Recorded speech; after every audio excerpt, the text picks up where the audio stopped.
Everyone, it's Denise with Wondubar Crafts. I'm back to work a little more on this Oh the Joy little wall hanging quilt project. Today, in the last video, we cut out all our pieces. Today, we're going to do our marking and do a little bit of sewing to put our blocks together that actually make like the little pinwheel block that goes around the snowman background. So I've already begun to mark, and the reason why we are marking is so that we can feed it through the machine, and that will be not our sew line but our guide line, because we're going to sew two pieces and cut this in half on the line. I'll show you. Okay, so you need a good marking pen. There are a couple different kinds that I prefer to use. I like this one, but the blue on this side is about out because I do use a lot of the Mark Begon. The Mark Begon requires water to get rid of it, and the disappearing ink will disappear over time. So if you have a quick project and you just need to mark it real quick, this is a good one. The purple one is good for that. But if you need something that may take you a while, like we may take a little bit of time to sew our little blocks together, the blue is good. But like I said, I prefer the double-sided. You can get these at Walmart. Most of your sewing stores like Joann's, Michael's may even carry them, I'm not sure. But I also, you can buy them in bulk through Amazon. I do have a link in my description box below for the different types. I think you have to like click on it and open it, and sometimes it will, some of them give you an option to buy multiple ones. I always buy multiples because there is nothing worse than being in the middle of a project and then the darn ink runs out on you, and then you're like, oh, great. So what I want to do is I want to go from point to point, and I want to make a line right down between those points on these 2-inch blocks. So normally I just kind of give a little tap, a little mark on both of the ends there, and then line up my ruler and just kind of go like that. Okay, it is pretty important to try and get it as straight as possible to that. It doesn't have to be like, see how that's just a smidgen off? That's okay. You don't want to just hand do it and it's way off over here, or it's not meeting up, or it's crooked in the middle. Use a ruler, because this is your guide, your sew guide, and I'll show you that how we're going to do that. And any of you that have sewn probably already are aware of what that is and why it's important for it to be straight. Because otherwise you're going to end up with a seam that's completely crooked, which means your block will come out crooked. Some of you may be using older machines that don't have scant, they don't have I have a foot that will sew a plus or minus scant, like it'll do an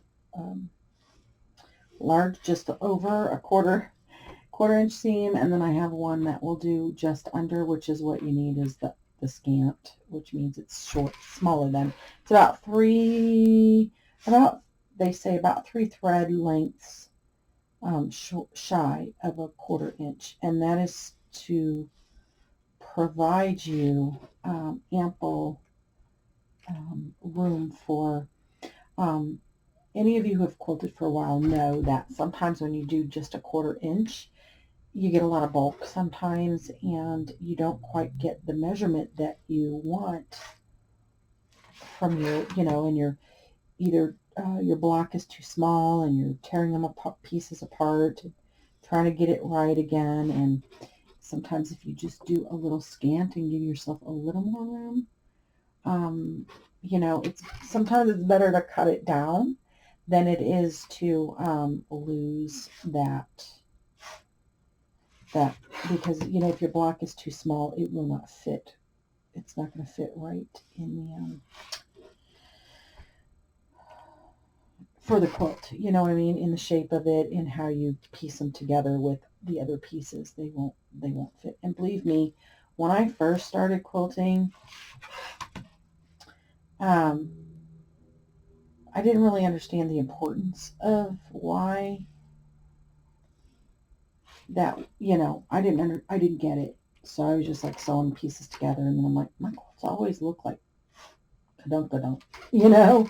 'Cause they were never, some part of it would even it, they were even, and I'm like, I don't get it. It must be how I'm cutting, and all those things do play a part in how your quilt comes out. And I do know a lot of people don't have the patience to quilt because it is something, it does take some patience. But, with any good project, it does take patience. Okay, so I've already pre-marked a lot of those. All of these, I just did like 9 of them, I think, just to kind of show you how to do it. Using a square ruler or a smaller ruler really works well for this. Also, to square these, well, actually, to square them, you do need a triangle. If you've never like done them, I square mine a little different, and everybody has their different ways.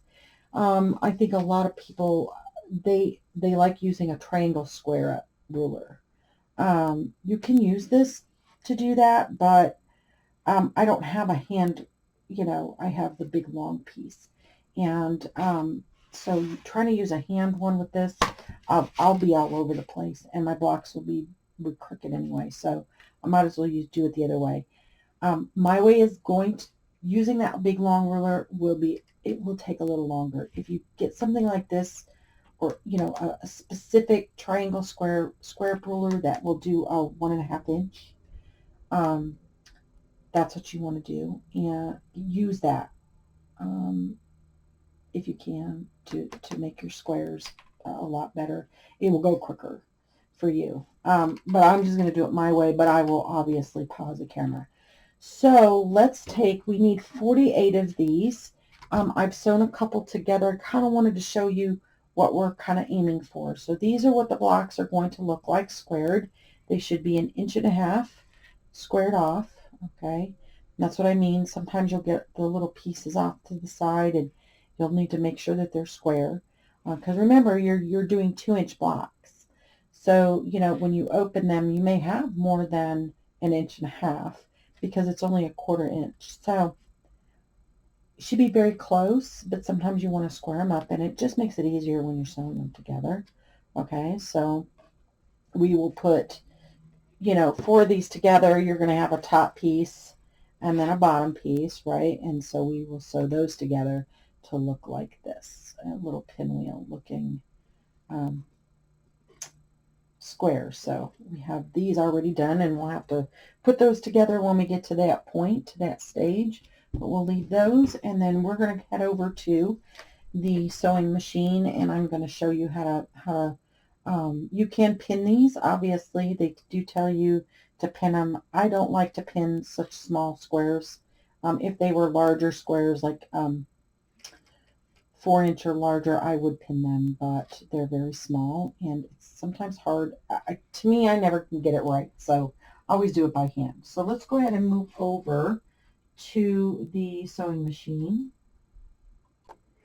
Okay, so I got to remember not to talk too loud because I'm like right over the camera on this one.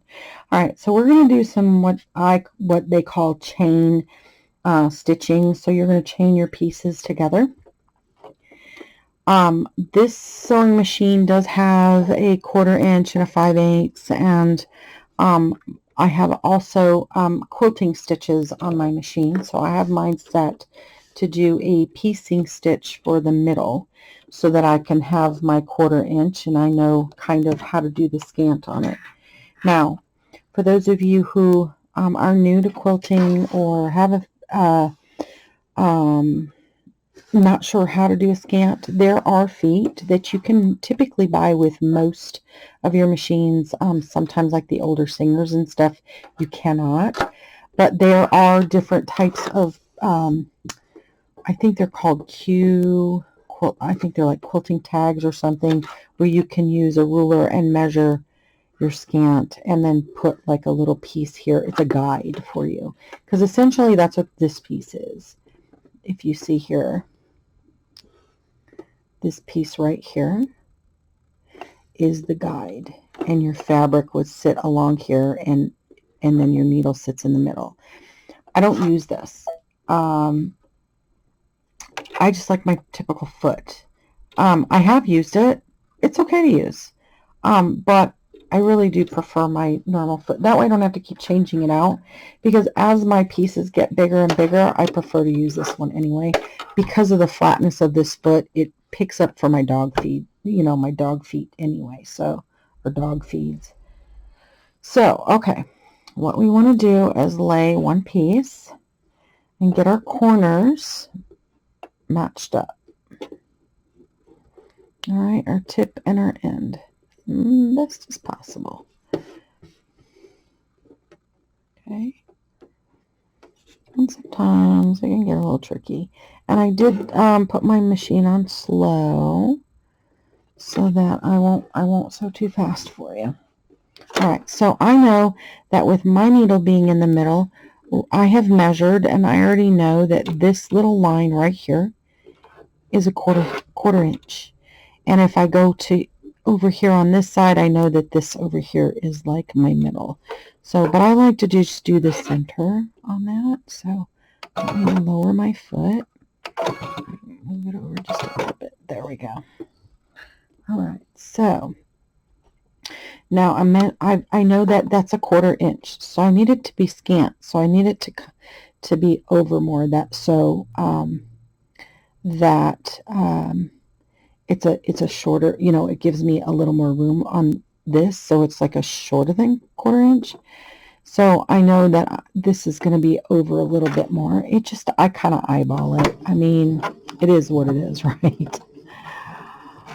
This quilt is not going into competition, so I'm not, really worried about it right now, and really kind of just using it as a training tool. So as you can see, I'm going really slow, so I'm going to get my next piece, and I am not going to, on camera, kill you guys with 48 pieces of this chain. I'm just going to do a few so that you guys can see what you need to do, and then when I get down and we flip it, then I'll show you what we need to do. So now I'm just going to tuck that piece like right there, so it kind of touches that tip of this second piece right here under the foot, and I'm just going to help. I'm going to let the dog feed, they feed.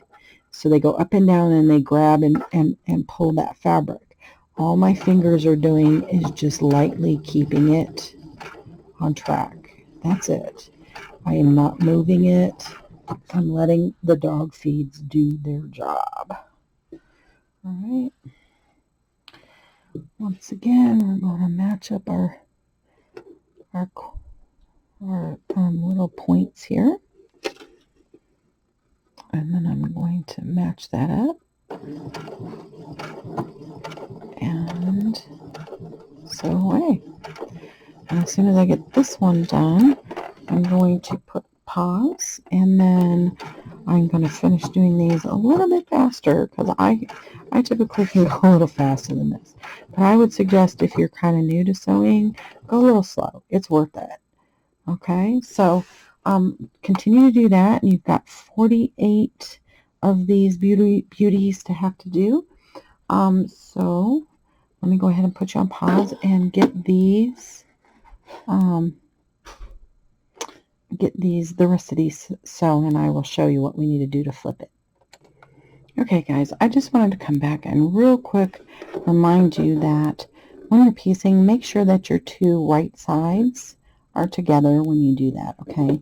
Because we did mark on the wrong side of the fabric, so make sure that you are putting your right sides together, okay? I just wanted to remind you to do that.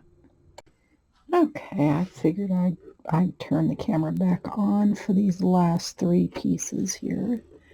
We'll go a little bit quicker with that. Yep, So remember, we had 3 different colors of that dark, 3 different styles of dark red fabric to make these blocks with. So,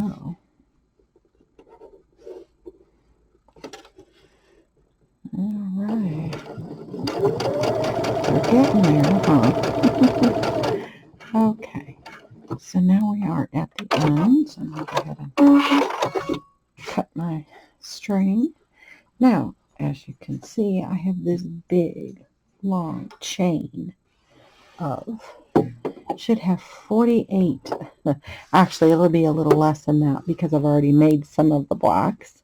However, so as you can see, there is our chain. They're all chained together. Now what I want to do is I'm going to flip it so that my stitch that I just did is now going to be on the outside, on the right side here, so that I can go ahead and do another stitch on the other side of this. So now my foot is down, and that's all I did was just flipped it over, and away we go. I did not cut my chain pieces. I'm just going to continue to go. Let me actually slow my machine down for you a little bit here so that you can see what I'm doing.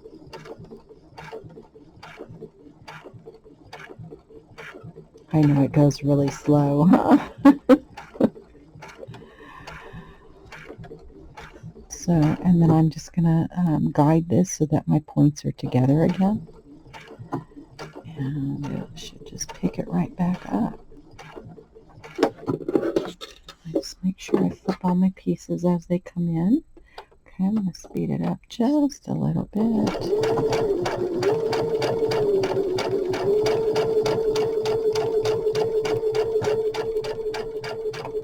And I'm just guiding it very slowly underneath that foot so that my line is lined up on here. And that's all we need to do for the remainder of these pieces. So let me get this done, and then I will show you the end result over on the cutting table. Okay, so we are back over on the cutting table, and we have, you should have a big long chain of little square charms. And it should look like this. Okay, this on one side with our mark on the other. So now we can, you know, take and snip all these apart. But once we do, this is what you want to do. See that line? You can use the ruler and the cutter to do this as well. Just line it up against that line and cut. I just prefer to use my scissors. It's just as easy for me. Okay, so you're going to do this with all of them. All those pretty little charms. And you should have little triangles so that when we press them open, and you'll want to press your seam so that it goes to the darker side, the red side, okay, like this. And you will press this open with your iron. So, typically what I do is once I've started piecing, I turn my iron on so it's nice and hot, to go ahead and get that done.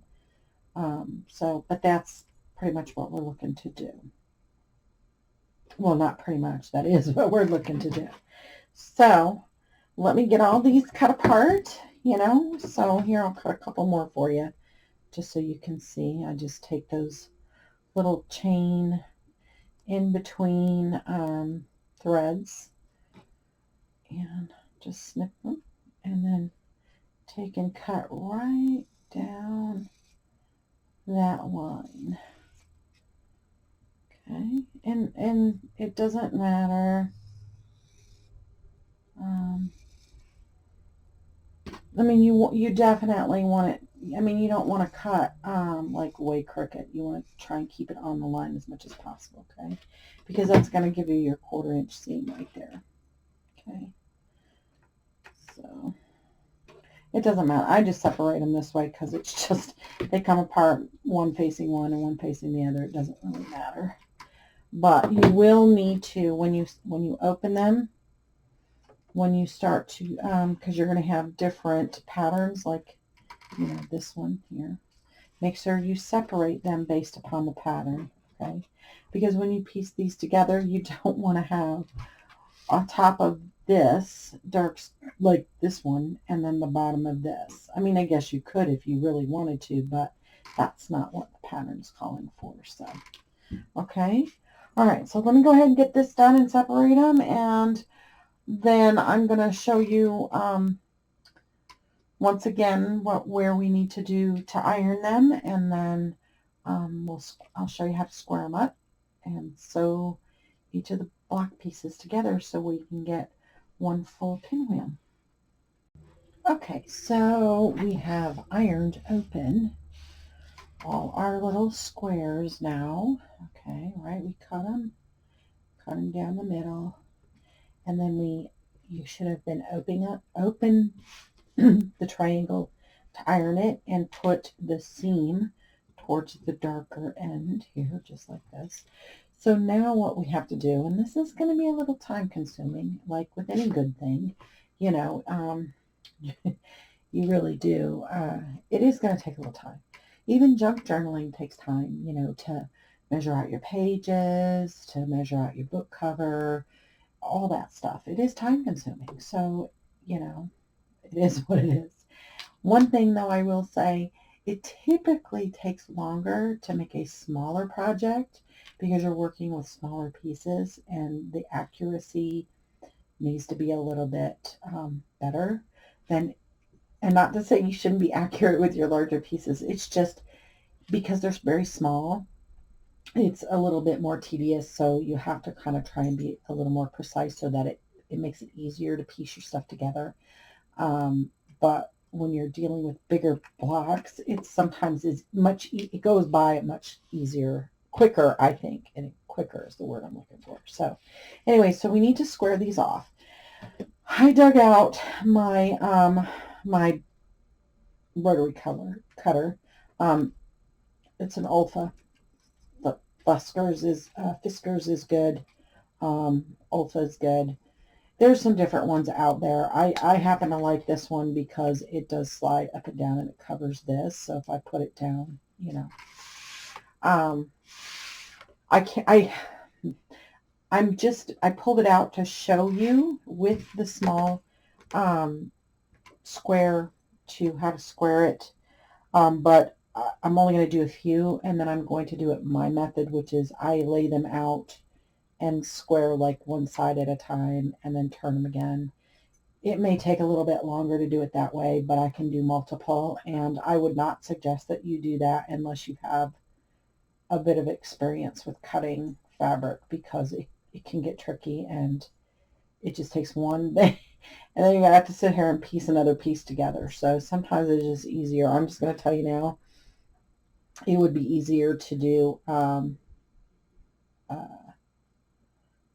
piece by piece. So now if you look at this block, it's supposed to be a 1.5 inch is what we need to have it down to. But it actually is, there's 1 inch, there's half, and there's about 1/4. So it's about 1 3/4 of an inch in length. So we need to cut it down. So typically what I do is, I know a lot of people will use that corner. I will just come out off the corner just a little bit so that kind of explain it to you. So I want to keep it level on one area, and I just want it to come in just a smidgen, because see, I got to count 1 2 3. So I want to make sure that, you know, I know that it's over. I know it's over the line, but this way, if I just cut it here, this piece is going to be smaller than this piece. Do you see what I'm saying? So I just move it over just a little bit, maybe 1/8 of an inch. you know. And then that leaves about 1/8 over here because you're going to trim off about 1/4 on some of these. Some of them not so much. You might say, well, why not so much? Just depends on how you cut them. So now I'm going to turn it and see I still got that 1/4 inch, but I'm going to put that point of that red right in that corner right there. And yes, you're like, I got to do this with every single one. But that's what makes a quilt. If you ever look at a quilt really close and see how all the pieces go together so neatly, this is why. And this is typically why quilting, it costs a lot of money for a quilt. There's a lot of time and effort that goes into quilting. So now, like I said, I'm going to put that corner right in the corner. And I have to be very slow with how I'm doing this because I do tend to shift a little bit when I'm cutting because of that finger, gosh darn finger. They won't do surgery on it till my finger is like this because they say once they clean it up and clear it out, it's just going to start to do it again. So they want to wait till the last possible, thing. So that's our square, and it should be, if we measure it, okay, 1.5 inches, 1.5 inches, 1.5 inches, 1.5 inches. And how I know that is because on my cutting board, each square is 1/2 inch. So I know that 3 is 1.5 inches. So this is what you have to do with all 3. And then what I do is I just pile them up in, you don't have to do them the same direction. You can kind of waver them, but keep them in the same pattern. So all my little stars will go together. And I will do one more. All right, so let's do one more. Oh, if I can reach it. Okay, so remember, all right, it's way past, so I'm just going to give it a little bit, about 1/8 of an inch in. Doesn't have to be perfectly 1/8 of an inch. Okay.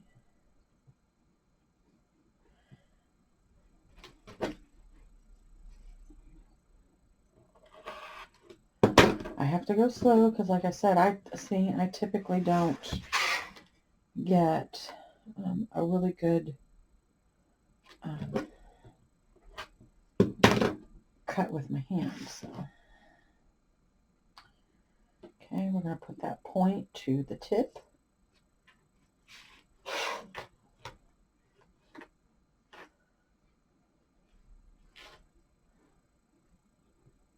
Just squaring this off. I will get this done, and I think we're going to, how many minutes do we got on here? Oh, I'm willing to bet we should probably call it good for today. 3.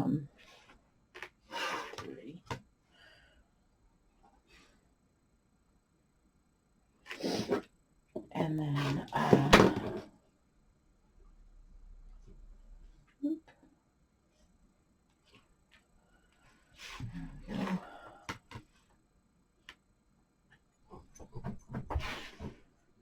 my dog, poor thing, he's got allergies so bad. And so he gets this like itch on the top right above his tail on his backside. And I'm like, he's got itchy butt. So he's going crazy right now. You can hear him because he just wants to itch, find a spot. So I said, you know what I'm going to do? I'm going to buy a brush or something and tape it to the side of the doorway so that he can rub up against the brush or something. So, but anyways, because of that, I'm going to let you guys go for today.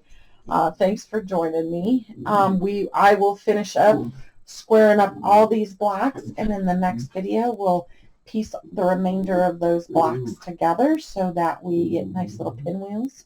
And then we will probably begin to start sewing the border and all that stuff on there. And hopefully we won't need but maybe 1, maybe 2 more videos and hopefully be done with this. So I know it's a short video, but it does take some time when you're actually doing it, and you know, if you are following along. But it'll be well worth it when it's all finished, I promise. So anyway, until next time, guys, plenty of hugs, loves, and blessings. Mwah. Bye, guys.